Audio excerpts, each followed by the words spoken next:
Good morning everyone. कैसे हैं आप लोग? आई होप आप लोग अच्छे होंगे, स्वस्थ होंगे और अपने अपने घरों में ही होंगे।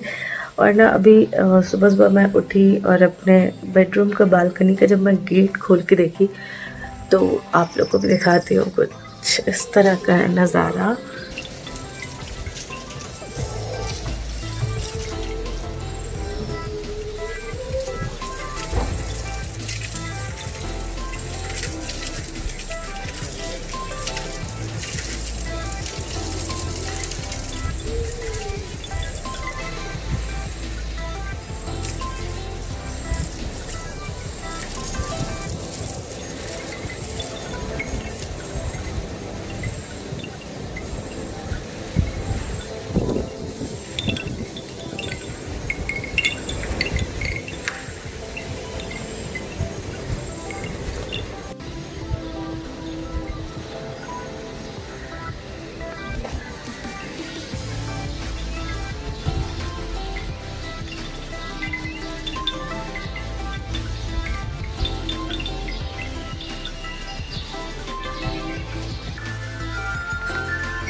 उसमें 7 8 9। अरे उठाओ उठाओ जल्दी।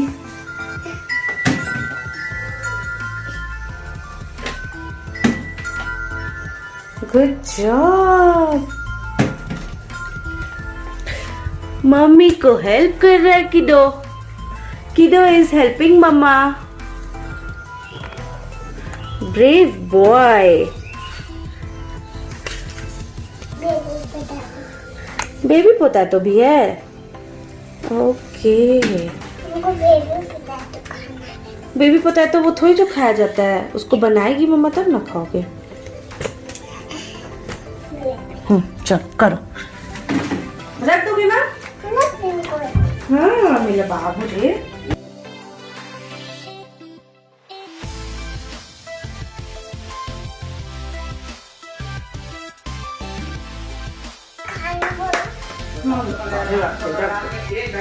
Thank you. Oh, very good. High five.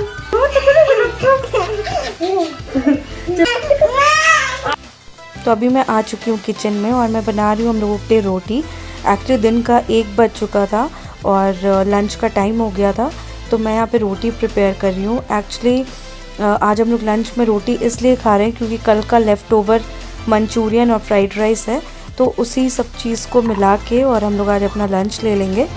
तो यहाँ है रोटी, थोड़ा सा दाल था तो मैंने उसको फ्राई कर लिया, और ये है गोभी मंचूरियन और फ्राइड राइस। तो बस यही अभी लंच हम लोग कर लेंगे।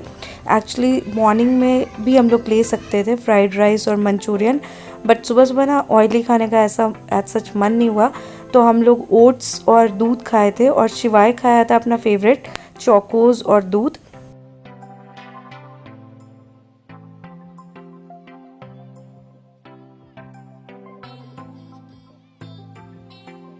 ये 2 डब्बे में मैं रखी थी मलाई, और इनको ना मैं एक्चुअली फ्रीज़र में रखती थी जब मैं इकट्ठा कर रही थी, बट जब ये दोनों फिल हो गया तो इसको मैं फ्रिज में ट्रांसफ़र कर दी थी कल रात, और अभी मैं निकाली हूँ फ्रिज से और इसमें ट्रांसफ़र की हूँ। और बस इससे अभी इसको थोड़ा सा बस मिक्स की हूँ मैं, और इसमें ऐड की हूँ 2 टेबलस्पून दही, और इसको ना अभी मैं ऐसे ही छोड़ने वाली हूँ थोड़ी देर के लिए। यहाँ पे दही मिक्स मैं इसमें अच्छे तरीके से कर दूंगी अभी।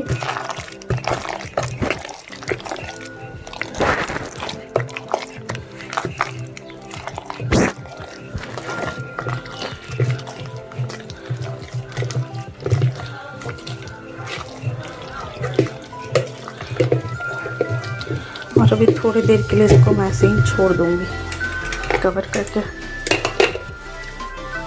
तो ये एक पार्ट है जो कि अवॉइड नहीं किया जा सकता है। जैसे कि शिवाय का स्कूल जब वो जाता था तो तो स्कूल में बेसिक्स लाइंस जो होते हैं ना, standing line, sleeping line, slanting line, वो ना इतने अच्छे से करना स्टार्ट कर दिया था।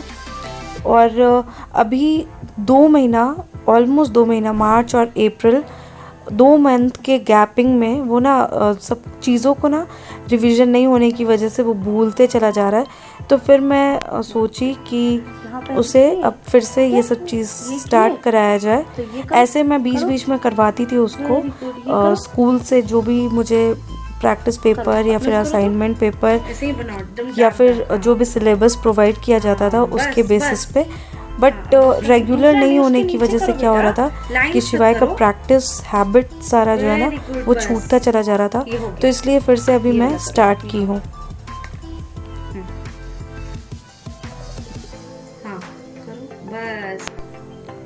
तो शिवाय को थोड़ी देर पढ़ाने के बाद मैं फिर से आ गई किचन में, और जो मैंने मलाई रखा हुआ था दही मिक्स करके, बस उसको बीटर से फेंट रही हूँ।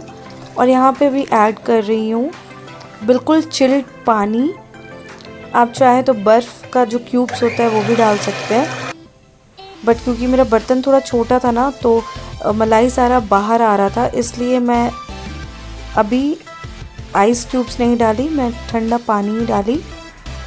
और बस अपने हाथों के हेल्प से जो भी क्रीम बना है उसे मैं अलग कर ले रही हूँ छाछ से। और यहाँ पे ना मक्खन को अच्छी तरीके से प्रेस करते करते उसका जो बटर मिल्क है उसे सेपरेट करते चले जाना है। देखिए प्रेस करने पे अच्छा खासा जो बटर मिल्क है वो बाहर आ रहा है। तो जितना मक्खन मुझे सेपरेट करना था अभी मैं कर ली हूँ। तो एक बार और मैं ठंडे पानी को उसमें मिक्स की और फिर से बीटर एक बार उसमें बीट की हूँ उस पूरे मलाई को, और ना थोड़ा और उसमें मक्खन आ गया। तो बस उसे भी मैं अच्छी तरीके से अभी अपने हैंड से प्रेस कर करके और बटर मिल्क और मक्खन को अलग अलग सेपरेट कर ले रही हूँ। तो ये काम है ना मुझे बिल्कुल भी अच्छा नहीं लगता है, मुझे हाथ से इस चीज़ को सेपरेट करना बिल्कुल भी अच्छा नहीं लगता है। लास्ट होते होते ना फिर मैं अपना स्ट्रेनर निकाल ही लेती हूँ, क्योंकि लास्ट का जो मक्खन है ना वो एकदम अच्छे तरीके से नहीं आ पाता है। तो फिर मैं जो ये स्ट्रेनर है ना उसको फ्रीज़र में रखी रहती हूँ, और जब थोड़ा सा बटर मिल्क और मक्खन बच जाता है तब फिर मैं स्ट्रेनर की हेल्प से ही सेपरेट करती हूँ बाकी मक्खन को। तो इस स्ट्रेनर की हेल्प से जब भी मैं मक्खन को अलग करती हूँ बटर मिल्क से, तो थोड़ा बहुत बटर मिल्क रह ही जाता है, फिर वो अलग से मुझे कढ़ाई या पैन से हटाना पड़ता है। तो अभी इकट्ठा कर ली हूँ सारा मक्खन कढ़ाई में, और अभी हीट पे मैं उसे रखी हूँ और बिल्कुल लो फ्लेम रखी हूँ, और लो फ्लेम पे ही इसे कुक करती चली जाऊँगी। तो अभी थोड़ा थोड़ा पिघलना शुरू हो गया है मेरा मक्खन, और उसमें बॉयल भी आना शुरू हो गया है। तो बस अब ना एक चीज़ का ध्यान रखना है कि इसे बीच बीच में ना स्टर करते रहें।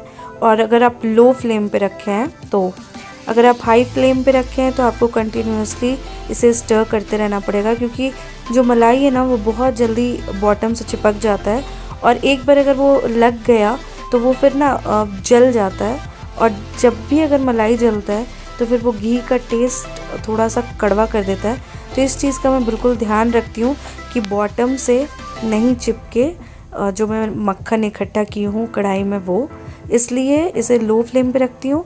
चाहे मुझे जितना भी टाइम लग जाए इसे कुक करने में, लो फ्लेम पे थोड़ा देर लगता है। अगर आप हाई फ्लेम पे रखे हुए हैं तो जो घी बनने का प्रोसेस है वो तुरंत हो जाता है।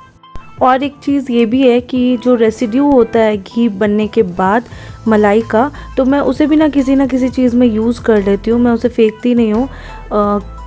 बचपन में मुझे याद है जब हम छोटे थे तो मम्मा जब भी घी निकालती थी तो वो हम लोग ना चीनी के साथ हम लोग ऐसे ही खाते थे, और हम लोग को लगता था कि हम लोग चॉकलेट खा रहे हैं, या बहुत ही अच्छा वो एक डेज़र्ट टाइप का हम लोगों को लगता था। और अभी जब मैं कुकिंग वगैरह कर रही हूँ, जब मैं घी निकाल रही हूँ, तो जब भी ये बच रहा है तो मुझे फिर वही बचपन की याद आ जाती है, और मुझे ऐसा लगता है कि मैं इसे भी किसी ना किसी चीज़ में यूज़ कर लूँ। तो मैं अक्सर क्या करती हूँ, इसका पराठा बनाना प्रेफर करती हूँ, इसका मैं राइस प्रिपेयर कर लेती हूँ। और मैंने अपने चैनल पे उन सबका जो रेसिपी है वो पहले शेयर किया हुआ है। अगर आप नहीं देखे हैं तो उन वीडियो को भी आप देखिए, तो आपको लगेगा कि हाँ यूज़फुल हो सकता है ये जो रेसिड्यू है वो। और नहीं तो फिर हम ऐसे भी खाना प्रेफर करते हैं, हम थोड़ा सा उसमें चीनी ऐड कर लेते हैं, कभी गुड़ भी ऐड करते हैं। और ट्रस्ट में गुड़ के साथ तो बहुत ही अच्छा लगता है, एकदम चॉकलेटी लगता है ये। अभी देखिए मलाई में से ना घी सेपरेट होना शुरू हो गया है, तो मैं बीच बीच में क्या कर रही हूँ ना, थोड़ा थोड़ा घी जैसे जैसे निकलते चला जा रहा है उसको मैं स्ट्रेनर से छान छान के और एक जो बॉटल है, जो कंटेनर है, उसमें मैं रखती चली जा रही हूँ। और आज इस रेसिड्यू का ना मैं कुछ डिफरेंट ट्राई करने वाली हूँ। ये मैं फ़र्स्ट टाइम कर रही हूँ, पता नहीं अच्छा टर्न आउट होगा या नहीं होगा, तो फिंगर क्रॉस्ड। और बस इतने में ही अभी इस रेसिड्यू को मैं छोड़ दूँगी और इसे ठंडा होने के लिए थोड़ा देर छोड़ दूँगी मैं। जैसे ही ये रेसिड्यू ठंडा हो जाएगा तो मैं इसमें जो भी मुझे इंग्रेडिएंट्स चाहिए वो अभी मैं ऐड करूँगी। तो यहाँ पे सबसे पहले मैं इस रेसिड्यू में ऐड कर रही हूँ ग्रेटेड कोकोनट। तो ड्राई कोकोनट जो होता है ना, जिसका पाउडर होता है, वो मेरे पास काफ़ी दिनों से रखा हुआ था, तो वो मैं इसमें यूज़ कर ले रही हूँ। और साथ में ऐड कर रही हूँ चीनी। तो चीनी यहाँ पे टोटली आप पे डिपेंड करता है कि कितना मीठा आप चाहते हैं, तो मैं थोड़ा मीठा ही रखूँगी इसे, तो मैं यहाँ पे चीनी ऐड कर रही हूँ। साथ में इसमें ऐड कर रही हूँ इलायची पाउडर। तो इलायची का जो दाना था उसको मैंने अच्छे तरीके से क्रश कर लिया और फिर उसका पाउडर बना के मैं इसमें ऐड की हूँ। तो ये देखिए घी निकला है इतना, और ये इतना है एक बॉटल, और एक बॉटल इतना पूरा भर के निकला है। तो 2 कंटेनर में मेरा घी आज निकला। और अभी मैदा को मैं गूंदने जा रही हूँ, तो मैं सबसे पहले उसमें ऐड करी हूँ घी, और मैदा में अच्छी तरीके से मिला ले रही हूँ ये घी को। तो मैदा का ऐसा टेक्सचर होना चाहिए ना कि वो सैंडी सैंडी थोड़ा हो जाए घी के मिलने के बाद, और जब भी मुट्ठी में मैं बंद करूँ मैदा तो वो एक शेप होल्ड कर ले, इतना घी जाएगा इसमें। और फिर उसके बाद मैं पानी की हेल्प से बस इसका एक अच्छा सा डो प्रिपेयर कर ले रही हूँ। एक कटोरे में अलग से मैं पानी ले रही हूँ, और अभी मैं जो घी का रेसिड्यू था, मलाई का जो रेसिड्यू था, उसमें ऐड कर रही हूँ छोटे छोटे टुकड़ों में कटा हुआ काजू और बादाम। तो मैं यहाँ पे काजू और बादाम ली हूँ, आप अपने मर्जी का कोई भी ड्राई फ्रूट्स यूज़ कर सकते हैं। अगर आप मीठे चीज़ों में किशमिश पसंद करते हैं तो यहाँ पे आप किशमिश भी ऐड कर सकते हैं, बट हमें मीठे चीज़ों में ना किशमिश उतना ज़्यादा पसंद नहीं है, या फिर कह लीजिए कि जो अभी मैं बना रही हूँ उसमें उतना ज़्यादा किशमिश नहीं अच्छा लगता है, तो मैं किशमिश नहीं डाल रही हूँ। बस मैंने यहाँ पे काजू और आलमंड्स ही ऐड किया। अभी अच्छी तरीके से सब चीज़ों को मैं मिक्स कर ले रही हूँ। और यहाँ पे इस मिक्सचर का मैं बनाने वाली हूँ गुजिया। तो हाँ, जो ये मिक्सचर है उसका मैं गुजिया बना रही हूँ। आई डोंट नो कैसा बनेगा, बट मैंने बहुत लोगों से सुना है कि थोड़ा कम अगर इस मलाई को जलाते हैं वो, तो उसको वो फीलिंग जो गुजिया का होता है उसमें भी वो ऐड कर लेते हैं। तो बस मैं सारा जो सामान है ना, जैसे फीलिंग, डो मैदा वाला और सब कुछ मैं एक जगह पे लेके बैठ गई हूँ कॉर्नर पे, और बस मैं शांति से अभी सारे पिड़किया या गुजिया बोल लीजिए जिसको भी, वो अच्छी तरीके से मैं शेप दे के और उसको रखते चली जा रही हूँ अलग।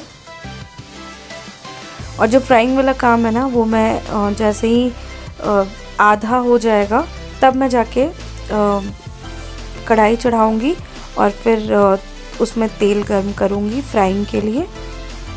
तो इसको नॉर्मल है ना, मैं रिफाइंड ऑयल में ही फ्राई करूँगी और बिल्कुल लो फ्लेम पे। एक बार जैसे ही थोड़ा टेम्परेचर हाई हो जाएगा तेल का, तो उसे लो फ्लेम पे करके और उसका एक लेवल पे ही रखेंगे टेम्परेचर को तेल का, और बस सारी गुजिया को मैं लो फ्लेम पे 2 से 3 मिनट एक तरफ और 2 से 3 मिनट एक तरफ कर करके मैं फ्राई करती चली जाऊंगी।